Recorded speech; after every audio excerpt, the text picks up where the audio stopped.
Good evening, board members, cabinet, and fellow Pico Rivera community members. My name is Esther Mejia. I am a parent of a child at the STEAM Academy at Burke and former CBOC member of Measure ER. Additionally, 2018-19 school year DAC chairperson. I have comments and concerns on the following agenda items. 13A1, minutes for the June 18th board meeting. My daughter, Ellie Mejia, spoke at the LCAP hearing regarding the options and quality of food served at the district. Mr. Lara, you gave direction to Mr. Rojo to follow up with the Mejia family. Yeah. We have yet to hear from his office. I understand you're busy, but I'm following up. 13B3, approval of a passenger van, $30,000. I was under the impression the high school owns vans. Is this an additional cost that we could afford if you're in a deficit? 13E10, approve and ratify bond measure ER, which includes $135,565 from a period of 4 months for HPLE. I was under the impression from the March CBOC meeting that HPLE did not perform work in February, yet they billed $32,000. I was wondering, Mr. Rojas, have you followed up on the double billing between ERUSD and Palmdale that I reported to you?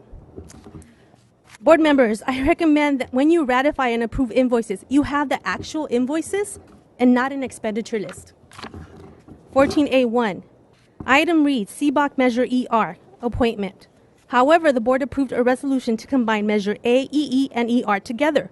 Your item needs to be corrected unless you plan on appointing another CBOC for Measure A and EE.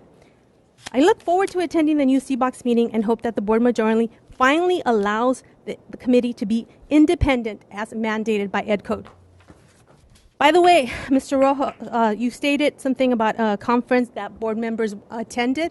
They did not attend the meeting. As a matter of fact, the district was refunded. Only HPLE attended that conference. That's historical information. 14A2, I have several concerns over the selection of Presidio Strategic Communications and Velada Consulting. There is no contract amount, only $150 hour rates, as stated by Ms. Carrion. Back at a special board meeting in December 18th of 2018, the board majority approved Presidio's contract despite requests from the community members to table the item and perform the work in-house.